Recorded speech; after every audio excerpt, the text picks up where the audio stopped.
Greetings, members, one and all of the Salivation Nation. Gold's potential under crisis. Let's explore.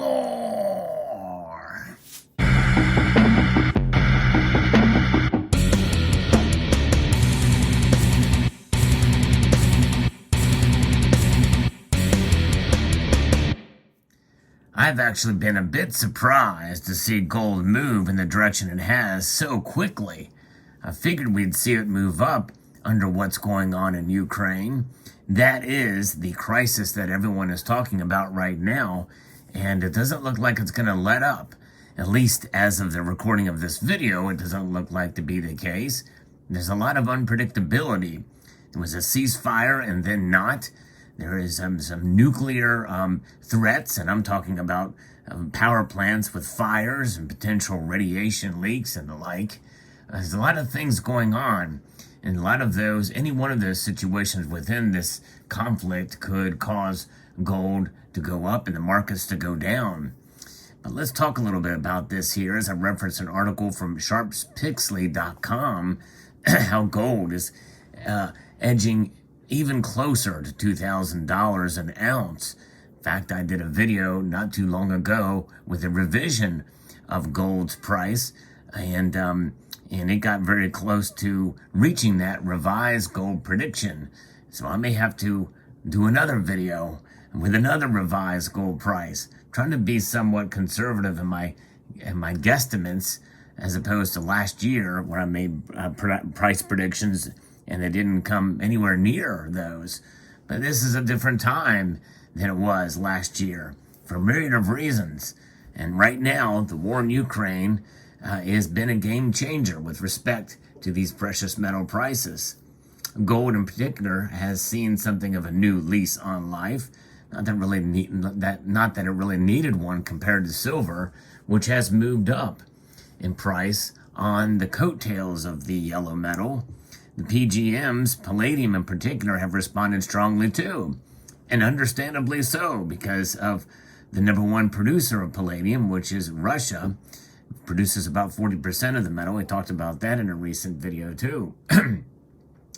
And number two in the platinum, for platinum itself, Russia's number two producer there.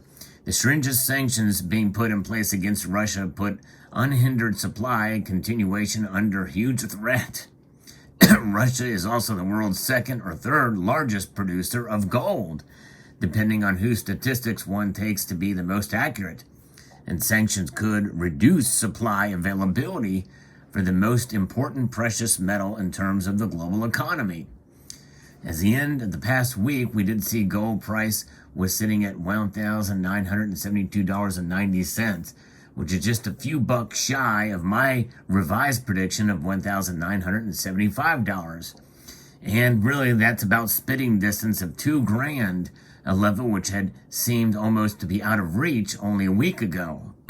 Silver closed the week at $25.73, platinum at $1,122, and palladium at over $3,080. All of these constitute a price level breakouts from earlier trading ranges. Russia has already moved to protect its gold mining industry and its foreign exchange reserve position by reintroducing its central bank's gold buying program after an almost 2-year hiatus.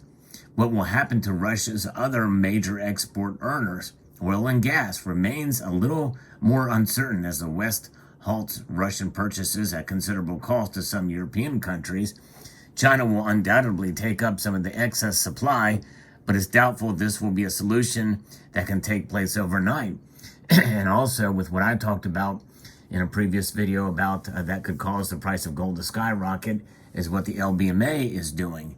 And yes, China and India and other nations that aren't necessarily too friendly to us with the dollar could buy Russian gold, but that may not take place overnight either. I think it's going to take a while.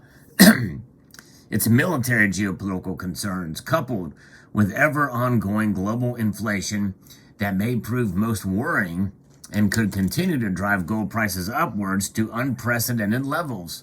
Russia may consider that any expansion of its military advances is not worth the risk given its lack of success so far and completely overwhelming a smaller and more lightly armed defense force like that of Ukraine. One assumes NATO would provide much stronger military opposition should Russia continue with attempts to subdue other former European allies that are now NATO member states. Indeed, with calls by the populations of non-member NATO states like Finland to join the alliance, Putin may have succeeded in uniting virtually the whole of Europe against Russia, which can't be what he had intended. In fact, they say that if Finland joins and Sweden joins, that could bring about a military and political response from Russia. The overall prospect, though, of a nuclear conflict with Russia controlled by someone in the West considers to be a megalomaniac, unhinged Russian leader with a grasp of reality similar to that of former U.S. President Trump. That's kind of an interesting statement there. So he's comparing Putin to President Trump in this piece, which is a ridiculous notion at best, but nonetheless you can kind of see where the, and this I think is a European or a British piece here. He says, particularly if President Putin feels that the only way forward is continued aggression. There's no comparison by any stretch, any realistic comparison with Putin to Trump other than perhaps maybe an ego. Yes, ego would be the only thing, but definitely not megalomaniac. Some feel that Putin has made a huge political miscalculation with his military assault on Ukraine, and that the Russian economy could be devastated by the imposed economic sanctions, leading eventually to his fall from power. If that were to happen, then it probably can't happen soon enough. But Putin's iron grip on power and the domestic propaganda machine may make this an unlikely prospect. Goes to show you how powerful media can be. However, it's not quite as powerful in Russia, even though it's state-owned media, as a lot of people have protested against this war. And thousands have been arrested for protesting against this war in the cities. So the Gold Monitor newsletter, the usually extremely conservative Murrowbound & Company economic consultancy out of Canada, has envisioned 6 possible outcomes to the Ukraine conflict, but acknowledged that there may be other equally likely conditions. The likely outcomes are as follows, with the first being seen as the most likely. So this is kind of an interesting prospect that we can kind of look at here and gain and garner an idea as to where this thing can go and the effects it will have on gold. Number 1 is Kiev falls and the Zelensky government is replaced with a Russian puppet government, kind of like Ukraine essentially becoming like another Belarus, I'm sorry. And that is the likely possibility and probably the likely goal. There's really no stopping the Russian army, save for the troops there in Ukraine adding resistance. But it's a resistance that is there, which just delays the inevitable because of the numbers and the equipment and everything else that seems to be on Russia's side here. Number 2, the West steps up its flow of arms to Ukraine and the Russian invasion grinds to a halt. A lengthy period of diplomacy follows and Russia pulls its troops out of Ukraine. Zelensky relinquishes power as part of the diplomatic solution. And then 3, the war into an Afghanistan-like nightmare for the Russian military. In other words, it's a quagmire with endless guerrilla warfare. The Russian military concludes that, number 1, it cannot take Ukraine with conventional weapons without terrible loss of life, both Russian military and Ukrainian civilian. And 2, that accordingly, Putin must be removed from office. Putin will be assassinated in accordance with honorable Russian traditions. Can you imagine that? Apparently that is a tradition where he's assassinated and is considered honorable. Interesting. Number 4, Russian citizens rebel against the Putin government, not only over the invasion of Ukraine, but also because Russia plunges into a deep depression caused by the unprecedented economic and financial sanctions imposed by the West. The domestic rebellion cannot be quelled without the Russian military turning its guns on Russian citizens, which it refuses to do. The Putin government falls with the assassination of Putin. And it's crazy to think about that scenario, although I think 4 is somewhat unlikely for obvious reasons, and one of those reasons being gold. They've accumulated a heck of a lot of it. Putin is not he has certainly thought about a lot of different things in regard to this scenario, and that makes sense that he would have the gold to protect himself, mainly in this case. Number 5, the West steps up its flow of arms to Ukraine. Putin decides to employ nuclear weapons in the Ukraine theater, and NATO capitulates in order to save lives with promises to never allow Ukraine entry into NATO. Now, that is quite a scenario that definitely, 3 weeks ago never thought would be even considered, but that is a possibility. And then 6, with the Armageddon scenario, the West steps up its flow of arms to Ukraine. Putin employs nuclear weapons against Ukraine and European NATO members, the latter because of their direct assistance to Ukraine, and NATO and the U.S. retaliate in kind. Russian generals assassinate Putin. Boy, that is an Armageddon scenario for sure. Wow, crazy. While all of the above are not without possibility, we sincerely hope that at least scenarios 5 and 6 do not come about involving the use of nuclear weaponry, the consequences of which are too horrific to contemplate. Any of the scenarios 1 through 4 seem to be within the realms of possible likelihood, although Putin may be too firmly entrenched for his removal from office to be seen as an inevitable event. He is going to hold on to power for as long as humanly possible. While scenario 1 may be considered the most likely given Russia's weight of troop numbers and sophisticated military equipment, it's hard to envision that Ukraine population as a whole acceding to such a solution, making perhaps a combination of 1 and 3, and most likely, but without Putin's assassination. He'll let off nuclear weapons before he's assassinated, or at least he'll try. Whether they follow through with those orders is another situation. Whatever the eventual outcome, as long as conflict continues, precious metal prices will likely to continue to rise, not only because of their safe haven attributes in the case of gold and silver, but also because of global supply issues for the platinum group metals, and that could have an effect on gold, which is something to consider here, that how platinum and palladium prices could actually boost gold. The other factor boosting gold, and silver in particular, is continuing with almost certainly rising inflation and the likely attempts made to bring it under control. The enhanced sanctions imposed on Russia is adding to inflationary pressures, making the rise virtually impossible to control as long as the sanctions persist, which could be for a long time unless there is a huge Russian climb down. Other asset classes like equities and Bitcoin look likely to continue to fall as a result of this, further improving the prospects for the precious metals investors. So they could be looking for far higher precious metal prices going forward than we had previously envisioned.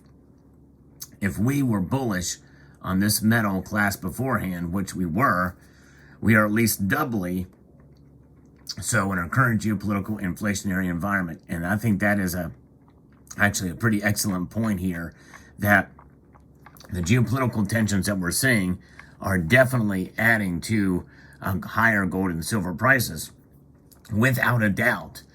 And they are exacerbated by inflation. And inflation is not only here to stay, but it will probably increase dramatically. I was actually out earlier today as I record this video, and when I went and passed a particular gas station, the gas price was a particular price, very high price, came back and was up a dime. So it increased a dime in a matter of hours in the gas price. So fuel prices, I think, as well, are going to add to all of this. Increased fuel costs means increased costs for miners as well, too. And so a lot of that stuff is going to play out. And gold is going to benefit in terms of its spot price. So what are your thoughts? Are you stacking gold in this environment and these high prices? What is the potential for gold in your mind? In other words, how high will the price go? I'm not going to actually say that yet. I'm going to probably end up doing another video that may talk about this, because the calculus has certainly changed indeed. And, we have to be ready and be defensive, like the spear on this marlin. It's crazy. And gold is a metal that will continue to intrigue us, and will continue to employ a lot of activity and movements and excitement for the metal. And obviously, a lot of this is because of what's going on in Ukraine. I do pray for things to subside there. It's unlikely that it's going to happen without a miracle or some sort of way out for Putin politically, so that he can stay in power, or not, or at least not be threatened to some extent if he does step down. Where would he go? What would he do? How would that work out? And there's a lot of things that are coming into play, but unlikely that we'll see a scenario where this ends anytime soon. But stranger things have happened. We'll see how this plays out. It is some interesting times. Pray for all those who are affected by this situation. So unnecessary for sure. But nonetheless, there you have it. So let me know your thoughts in the comment section below. What do you think about gold's potential? How high do you think it'll go in this scenario? And if it does stop anytime soon, where does gold go from there? It's the potential under crisis. What happens if the crisis all of a sudden goes away? Highly unlikely, but given where inflation is, and given the effects of inflation from this, even if the crisis were to go away, its harm on inflation is going to be with us for a while. Because I don't think that even under a situation where the troops completely pull out, that Putin is going to be just all of a sudden get all of his avenues back that he had before in terms of commerce and trade and the like, and exports and imports. All of that will probably come with stipulations and other actions that would have to occur. A very interesting scenario to see played out. So there you have it. Let me know what your thoughts are. I'd like to extend a multitude of gratitude to you all for taking the time to watch this video, and to encourage you to please rate, share, comment, and subscribe.